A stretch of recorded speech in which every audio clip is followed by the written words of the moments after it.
Hey guys, just wanted to hop on here and answer some questions that people had on my previous video. If you haven't seen already, it is my video where I go over how I cured my chronic fatigue syndrome slash POTS syndrome slash fibromyalgia, whatever you want to call it. Basically, I was bedridden for 8 months, and I went into the science of how I recovered.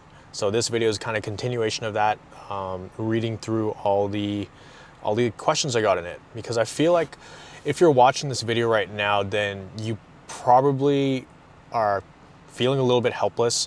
You probably are looking for a solution. You've tried many things before, nothing's working, doctor's not listening.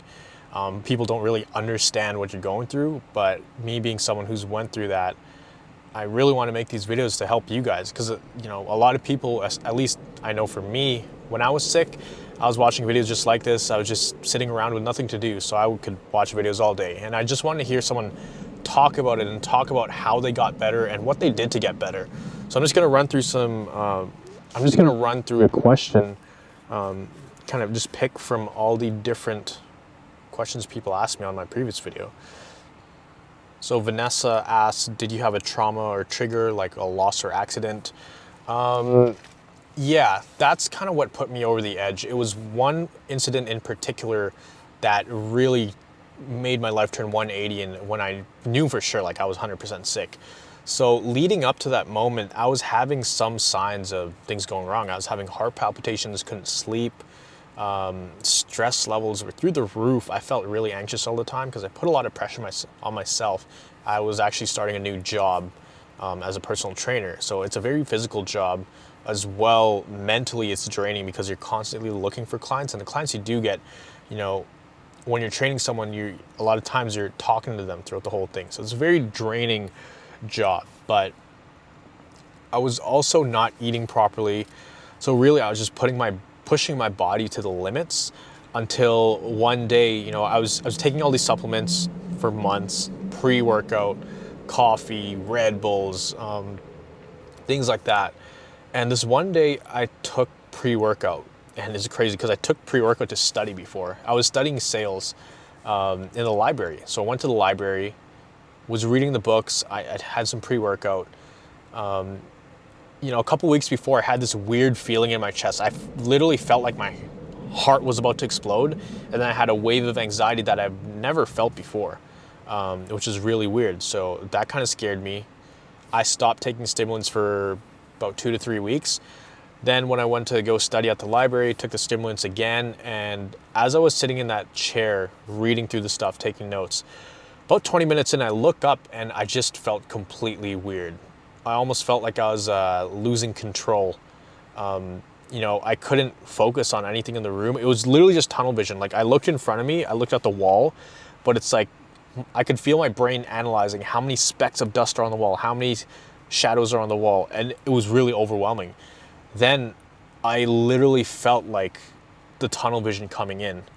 And then my heart rate started going up. Then I felt, started getting lightheaded, and all of a sudden I knew it was really bad. Keep in mind, I had been to the hospital at least 8 times prior to this.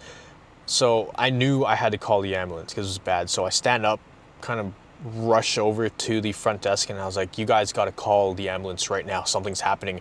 And at this point, I'm out of breath, and my heart rate's going through the roof. I don't know what's going on. My heart is pounding so hard that it literally feels like someone's hitting my head with a hammer, and my fingers were tingling because they weren't getting enough oxygen. I was like breathing heavy. Couldn't get the heart rate to go down. A bunch of paramedics show up. They give me oxygen.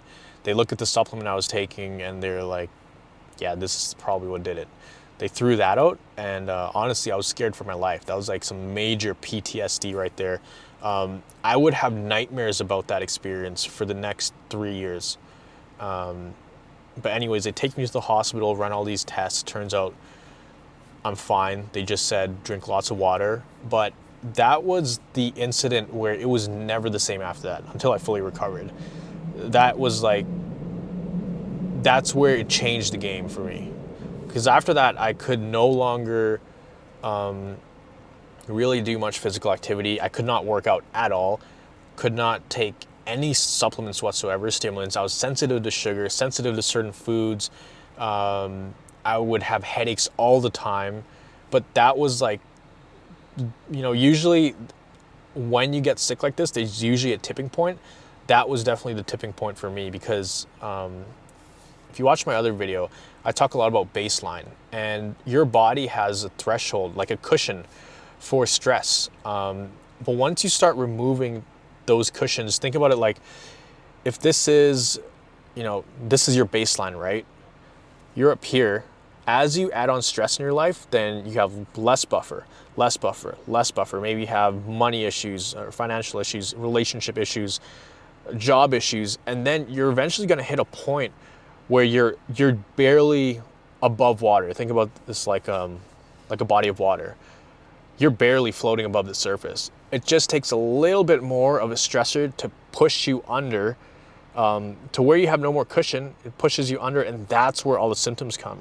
The less buffer you have, the easier it is for your body to go underwater into that place where you feel a lot of symptoms, especially something like a panic attack. So, for example, when I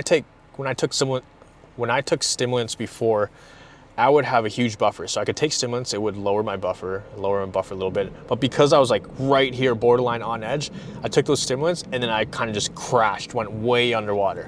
My body went haywire. But yeah, that was the one experience that kind of set it off for me. And the thing is, before you reach that tipping point, it's never usually random. It's never out of nowhere. You typically feel things happening in the previous months. Usually it's like several months before, where, it usually starts with not being able to sleep, or you're constantly overthinking or overstressed, where you actually start to notice like, wow, I feel like crap. I'm getting a few heart palpitations here and there. I feel really overwhelmed. That's probably the biggest thing, is feeling overwhelmed. That's a sign that if you continue doing that and feeling overwhelmed, you will eventually feel symptoms. And I can go into this in another video where we go deep into how your thoughts lead to emotions, which lead to actual symptoms in your body just from thoughts. And it's the way your brain works. It's actually scientific. And once I understood that, that's what really helped me get better. We're talking about, did I have a trauma trigger, like a loss or an accident? Yeah, that was the incident that pushed everything over the edge. And from there, when I was like, let's say this is healthy, I was down here when I had that first incident, then I would like recover a little bit, then crash again, recover a little bit, then crash, recover, crash, recover, crash. There were probably about 6 or 7 cycles over 3 years where I was just recovering and crashing again, where I had to go off work for 3 to 4 weeks and had to start fresh again. Until my last crash, which was the most severe one, which I'll talk about in another video. But that kind of answers that question. That was the incident that kind of pushed me over the edge and where the serious problems started. But in the next video, I'm going to go over another question, which was, how long did it take me to go from completely bedridden at my worst point to, quote unquote recovered or fully recovered. And just to give you an idea, that was about a year, which is crazy. It sounds like a miracle to go from having to be spoon fed, not being able to roll over in bed, not being able to even look at my phone for more than an hour a day, or else it would trigger a migraine, to hiking up a mountain in Hawaii for 3 hours with my family, and actually being able to handle it and feeling okay after it.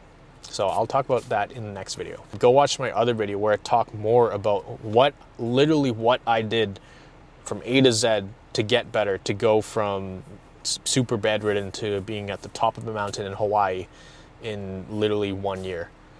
So go watch that video. If you have any questions, comment down below. I make these videos because it's fulfilling to give back to people who are in my position, because I know how hopeless I felt, and you guys probably feel a similar way. And it's not a good feeling.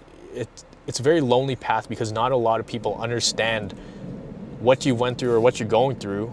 They don't understand the pains and struggles. So I just want to make these videos to give you guys some support in hopes that it may help you get better and lead you to recovery. So I'll talk to you guys next time.